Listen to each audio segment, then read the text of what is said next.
Benjamin Sesko, who is he? Why do Arsenal want him? What's he good at? What's he not good at? And could he be our marquee signing of the summer? That's what we're going to talk about in this video today. If you're an expert on Sesko, you've been watching him a lot, let me know your thoughts in the comment section below as well. But I'm going to give you all my research, everything I know about this player, and also whether I actually think this deal's going to happen, because there are so many reports. And I think we need to start with those reports. We need to go through everything that's being said, because it's the sheer volume of journalists and people who know a lot about Arsenal and what's going on behind the scenes that are telling us that we should actually take this player and this potential move seriously. Now, it starts with Fabrizio Romano, who was actually the first to say that Sesko would decide before the Euros what he wants to do with his future, with interest from Premier League clubs as well. And then, as you can see from ZRAFC, a news aggregator, and quite a lot of the news I'm going to show you has been aggregated by this Twitter account or X account.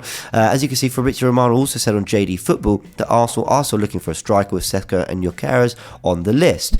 Then John Cross comes in saying that Benjamin Sesko is top of the wanted list, as Arsenal are in the market for a new striker but aren't expecting superstar signings. Sami Mokbel then said that Arsenal are being kept up to date with Leipzig forward Sesko and his future. Guimaraes and Luiz are on the list as well. And then Gary Jacob from The Times came in saying that after a new long-term deal is secured for Mikel Arteta, Arsenal want to add young players with Benjamin Sesko on the radar. John Cross then came in with another exclusive, which is that Sesko favours a move to Arsenal this summer, which makes Arsenal in pole position to sign the player. So there's quite a lot there. I mean, we've just covered John Cross, Gary Jacobs, Sami Mokbel, Fabrizio Romano. We're just waiting for the David Ornstein bomb.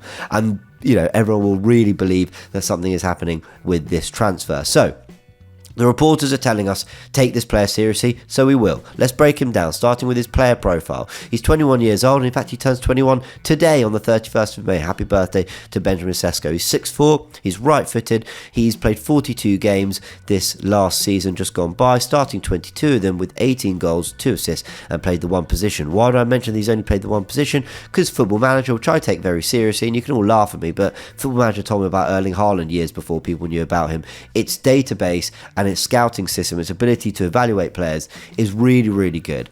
And the stuff they got around Sesko is interesting, because if I show you this, as you can see, they actually have him as being able to play out on the right and on the left as well, which, when the ratings are out of 20 and you're ranking 16 out of 20 for pace, clearly very quick, could probably do a job out wide. When I watch comps of him, he does seem like a player who moves pretty comfortably. He's ranked 14 out of 20 for technique. Passing's a little bit low. We've got some other data that supports that, but dribbling, finishing, flair, kind of things that you could see, I don't know, improving at only 20 years old at the time of doing this. Was at the start of the season before he was a regular. Actually, I think this was, no, these are probably the numbers from January, so actually this has had a little bit of a refresh. You can see that he's ranking pretty good for certain things. Acceleration, not teamwork, off the ball, they rank pretty well, and actually when you watch the comps it sort of supports all that. But let's go through some of the actual raw data we do have on the player, because FBref, I mean, for pure shooting, actually tells you that he ranks pretty highly for things like goals per 90, shots on target per 90, the percentage of shots on target per 90. You can hit the pause button if you want to look at all this. Average shot distance, he takes shots from distance as well. I think that's the one thing that a lot of people who watch him regularly say about Sesko, is that he's got quite a varied game to him. He's not just a poacher, he can really contribute in all phases of play, and some of his shooting stats would tell you that. But if you look here as well, he's got quite a high ranking for other FBref stats, like percentage of aerials won, successful take-on percentage, goal-creating actions, GCA live ball passes, which is the goal-creating actions that came from live passes in-game, take-ons that led to shot-creating actions as well, or shot-creating actions that came through take-ons and through balls as well. So Sesko has quite a varied set of high percentile rankings there, some sort of good ones that would suggest through take-ons, through balls and live in-game passes and aerials one, he's able to kind of contribute in lots of different ways. But there are negatives in the data as well, and it wouldn't be right of me to just sell you all the positives if I didn't give you some of the drawbacks around Sesko as well. Because if I show you this from FBref, his passing data looks really, really poor. And look, I don't know if that's because of a particular role he's playing in at Leipzig. I'm not sure if this is, I don't know, but that looks bad, right? I mean, key passes into the final third, it's just not great, is it? Pass completion's pretty low.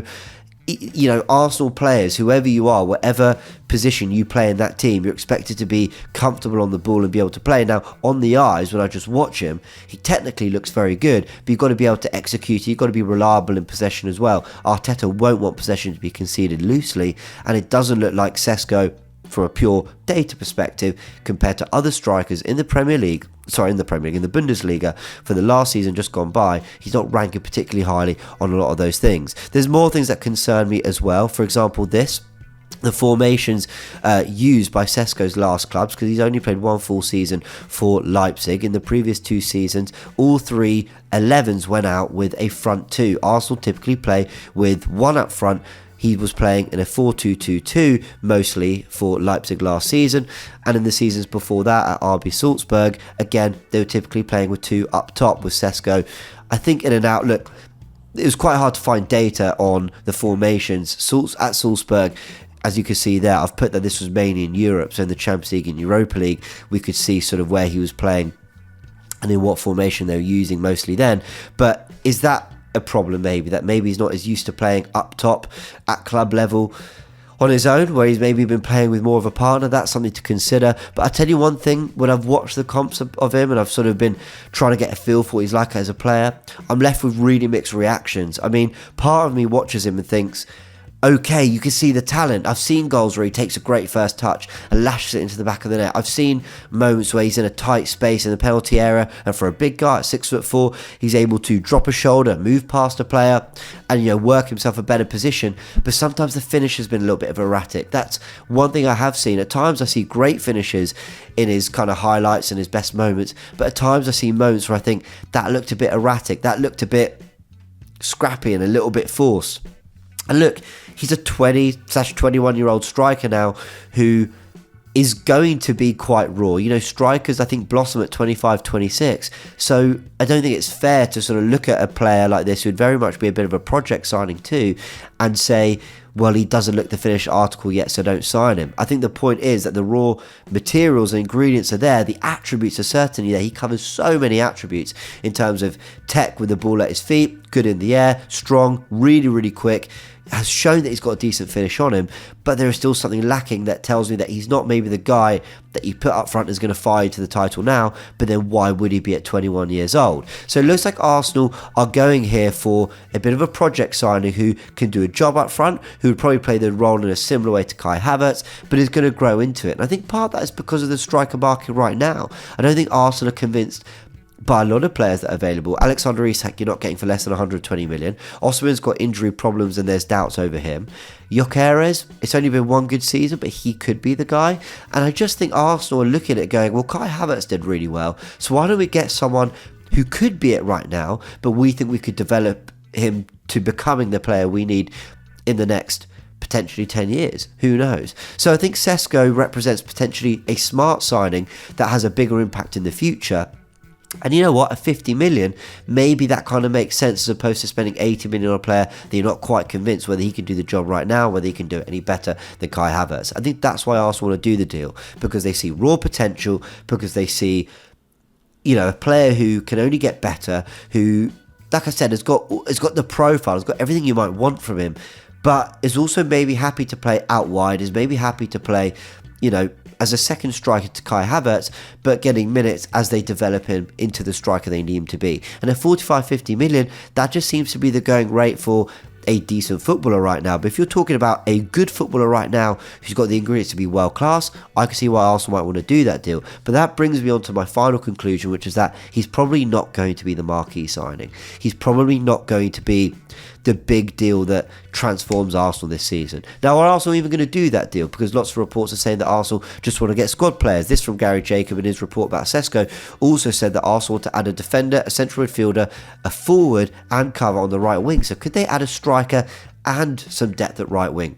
If they come in the form of two £50 million players, maybe Pedro Neto, you can negotiate Wolves down to 50 million. But if it's coming in the form of, you know, an £80 million striker, then I just don't see how that right wing is going to come in. Likewise, if we're signing, I don't know, Mohamed Kudus for 85 million, because I think that's what West Ham would demand, then I don't think you get that superstar striker. I don't know. I think Arsenal are maybe looking at adding basically 4 £50 million players, as opposed to what we did last summer, which is a £100 million player and a £65 million player. I actually think if there's a £200 million budget, they'll almost divide that more evenly.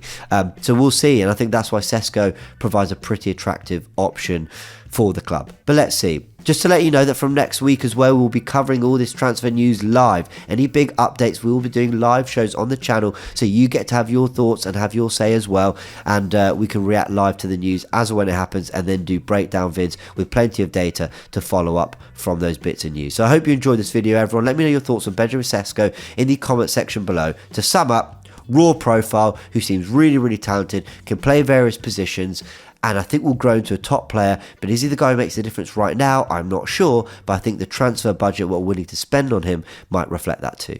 And I just want to say a really big thank you for watching this video. If you did enjoy it, actually hit the links right here to watch more content like this, including my Football First podcast, which drops every Monday to Friday at 6 AM. And I know it's annoying, I am really sorry to have to ask, but if you want to show support to the channel, hitting the like and subscribe buttons help promote the content much more than you could possibly know. Thanks again.